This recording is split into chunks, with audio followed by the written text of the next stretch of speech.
So as you guys know, we do have e-bikes, which we've had quite a few of them, which we've done reviews on. And we also have a couple of scooters. They're the Segway G30. That's kind of like the one that started it all as far as people getting into scooters. I'm going to compare this to that Segway that we have. But first I want to do an unboxing here. We want to show you what it looks like inside. It's lighter than the one that we currently have. And again, you're going to see the benefit of just having these with an RV where space is very confined, and being able to throw this in the the back seat of your vehicle, in the trunk of your car, in your RV, in your pass-through storage, maybe inside the RV whenever you're traveling until you get to your location.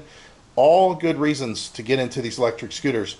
And if you're in the city, or if you're in a RV park, like we have been down in Vero Beach, we could ride these everywhere. We could ride them to the store, get our groceries, get our auto parts, get our lottery tickets, go get our fast food, whatever. So let's get this thing open and show you what it looks like. What have you been up to? I've been riding on a daydream.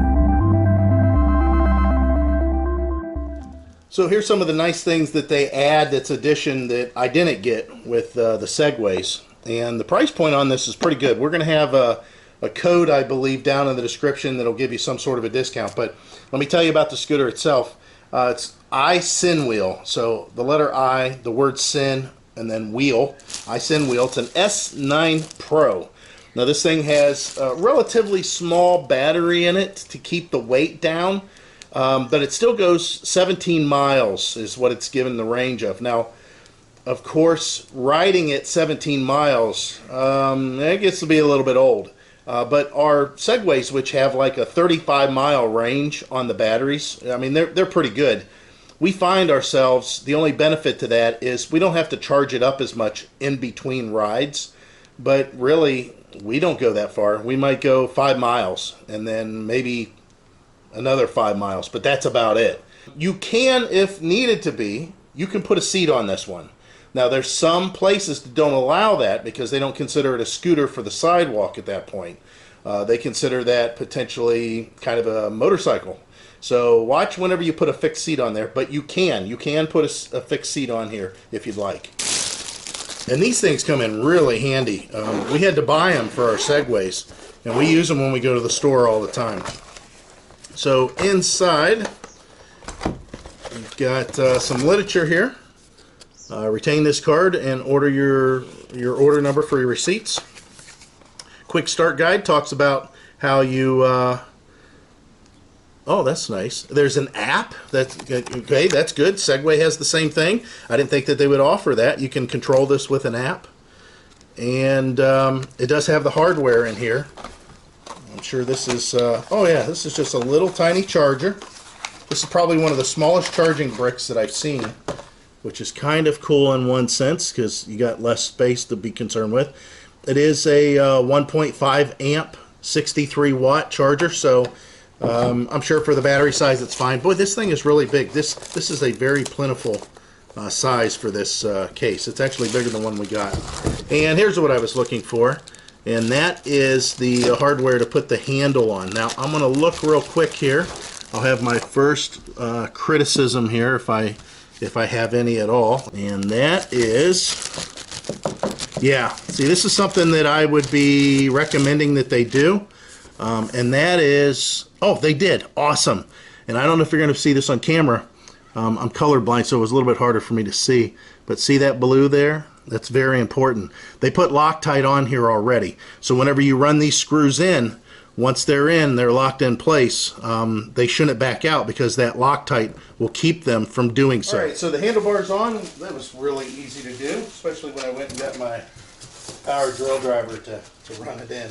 Makes it easier than using the wrench they give you, but the wrench is pretty easy. It's just I like to do it easier than that. Handlebar's locked in, locked on. Oh my God, this is so much lighter than the one that we currently have. So much lighter. And you can see it's pretty much, that's it. I mean, it's assembled at this point. Just like I suspected, the suspension is not actually dual suspension, but it is. So there are 2 springs in the back that allows the rear wheel to to press.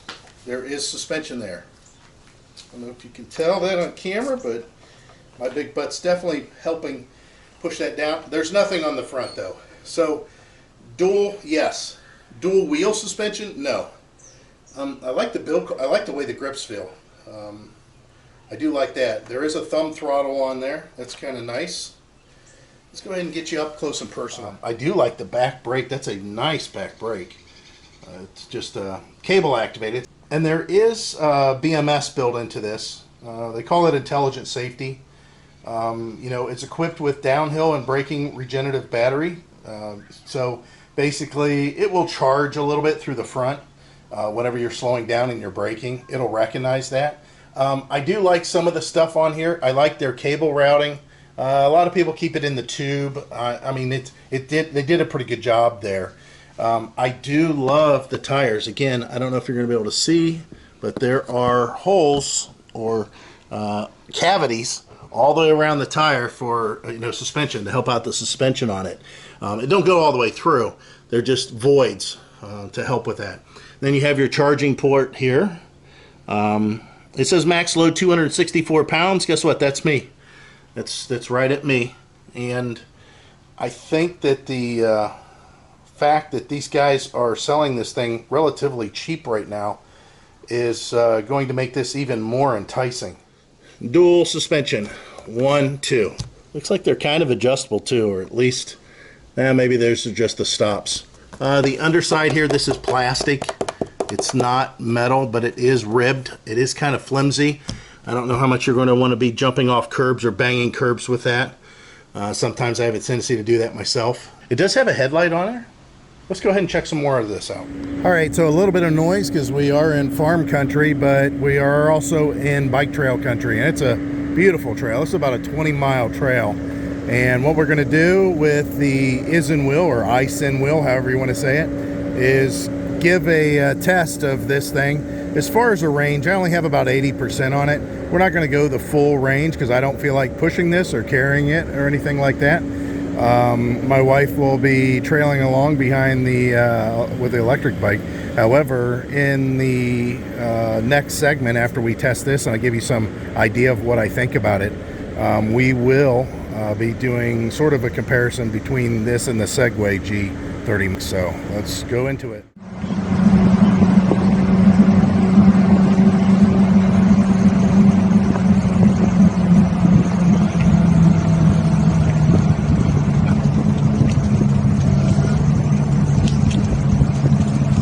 Comfy ride.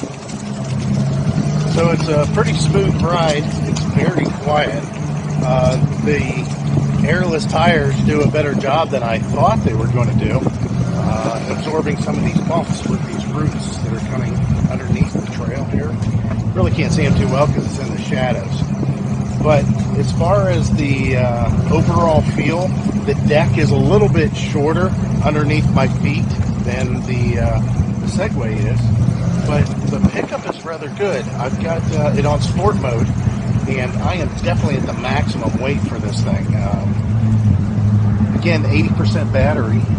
We're kind of cruising at 6 miles an hour right now, and I'll have Heidi hold a steady pace here with her bike at whatever speed she's got on her speedometer, and then I'll go ahead and accelerate as fast as I can for a rough count of 10 seconds. So again, we're doing about 6 miles an hour, and again, I'll do a 10-second burst, so go.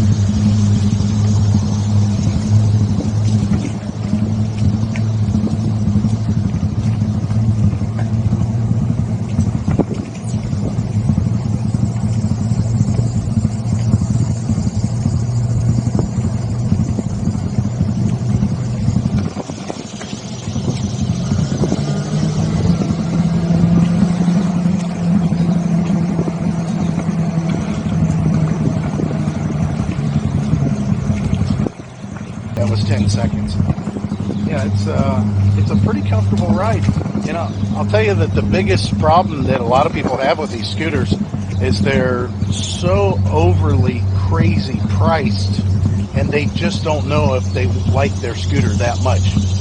The scooters that we've had for a long time now, the Segways, that was our first scooter, We love it, but you know, starting off with a $800 price tag to see if we liked it, that was something we just weren't sure about. In this case, with this one, you're starting off at about $400, and I think that that's an easy sell for a couple of reasons. If you're not going real long distances, if you're not doing 20 miles, you can get into something that has a little less battery, and you're going to save your money that way. If you are wanting to have something that's a little bit more portable, a little lighter, usually the smaller ones, like this one here, run a little bit less because they aren't made to go, again, really long distances. So to give you an overall look on this one as far as the way I feel about it, riding this, not comparing it directly with the Segway, the grips on this one is very nice. They feel very good on my hands. They have little nubs on them that kind of, if I squeezed hard enough, would actually put some indentation on my skin. The brakes are very responsive. Make sure that you adjust your brakes before you hit the road. I know my first test drive, I was going around the block relatively quick, and I came up to a stop sign and didn't want to stop because I didn't have the brakes adjusted. As far as the regen on this, it does a pretty good job. I think that the regen portion of it, though, however, isn't necessarily going to be something that's a make or break to where it's going to give you that much extra mileage that it's really worth having on there. But it does assist in braking, so that's nice. So yeah, as far as a city commuter, sure, you can do it. It's lightweight. You can throw it around. It's definitely something that can be handled by pretty much anyone. And you can see how big I am. As far as the ride, it's handling me okay. I'm at the maximum again of what the weight is, but yeah, not too bad of a unit for the money. I won't say nothing. Another old video.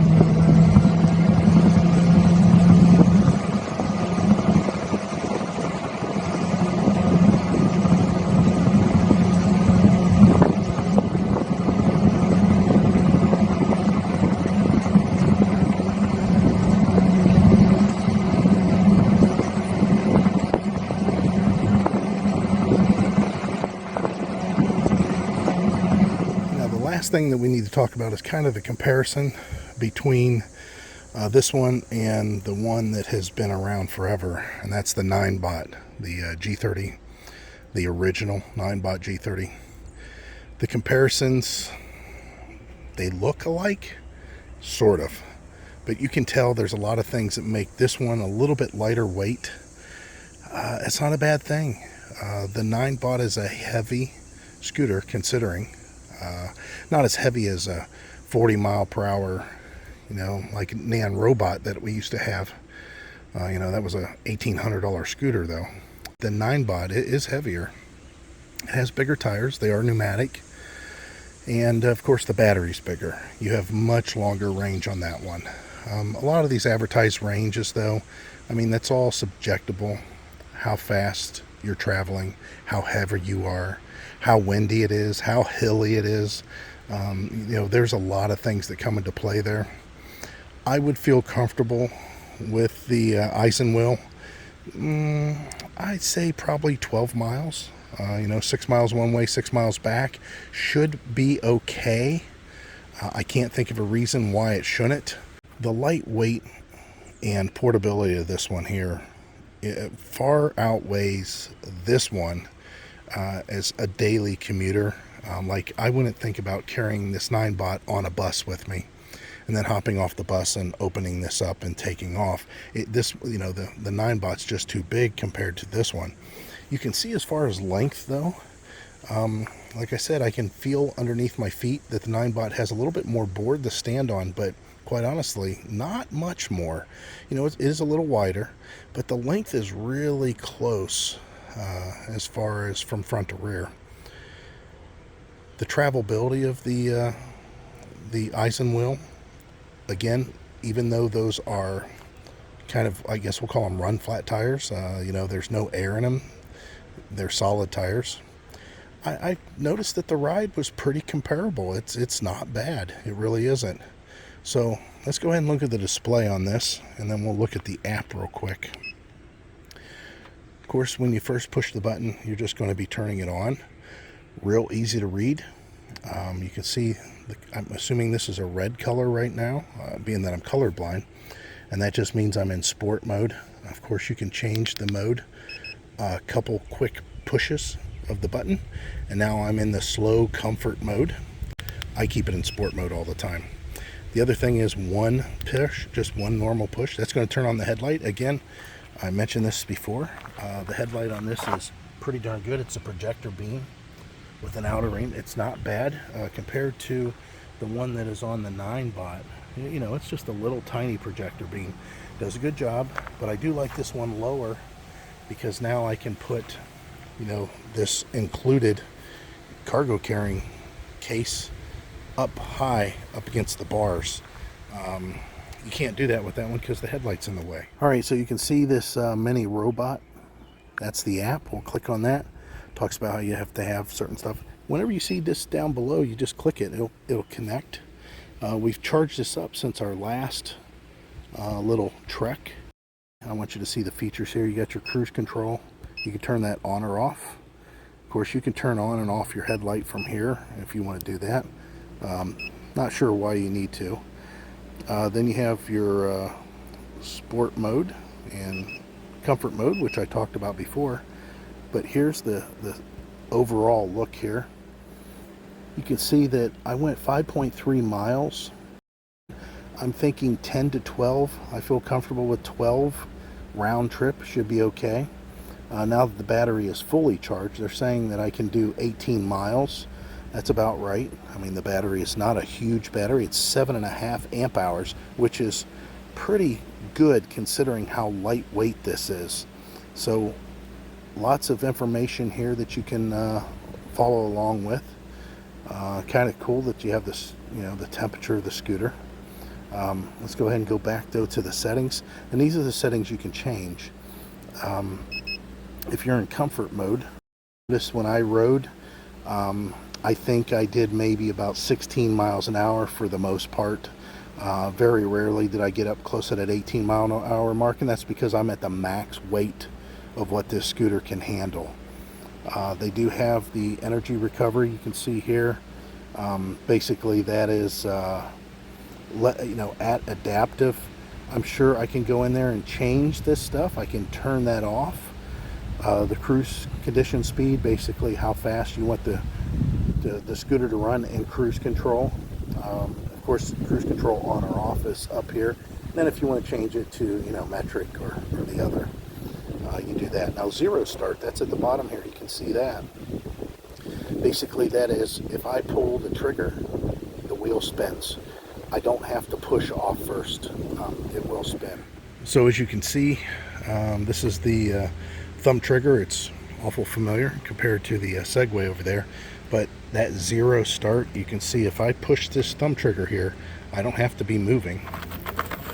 And that's it. The wheel starts to go right away. So I like that function. So who is this going to appeal to? Well, it would have appealed to me if I would have started off not, you know, knowing for sure that I wanted to get into the 9-bot. I wanted the range of the 9-bot, and I wanted the simplicity of the 9-bot. The iSinwheel has less range, but there's so many benefits to being able to just pick this thing up and throw it around. It's so much more lightweight, and the best part by far, it's half the price of the 9-bot. You can buy 2 of these iSinwheels compared to 1 of the 9-bots. One other feature that this thing has, and Heidi will show you this basically, and that is a lock-unlock feature. Now, again, I said you could just pick it up and carry it away, but there's going to be people that try to ride it, and right now she could push it. Yeah, she can just push it. She could ride it if she wanted to, but if you look at what I do here, and that is push the lock button, watch what it does to her. I mean, she she's having a hard time pushing that. You can hear it beeping the whole time. So lock and unlock. Even going back, it's hard, isn't it? Yeah. It's kind of funny. So the link is going to be in the description below. There will be a discount code for you guys. Click that, you get some money off, and pick this thing up for under $400. And again, if you weigh 260 pounds or less and you're comfortable riding a scooter, pick this up, go for it. It will do the job for you.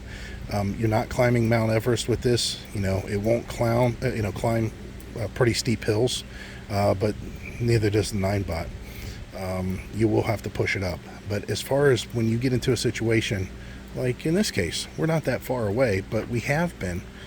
We can leave this little scooter out, and we can just hop on it and go down to the trash can over there, carrying the trash. We've been into parks that we've had to go, a quarter of a mile, half a mile to get to the trash.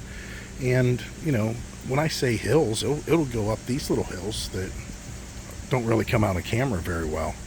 So for the money, definitely try it out. It's the easiest way to find out if you like scooters and if you think you can make scooters work with your RVing and traveling throughout the country and having a way to get through the park. That's the other thing. We can run up to the office for this. They sell ice cream up there.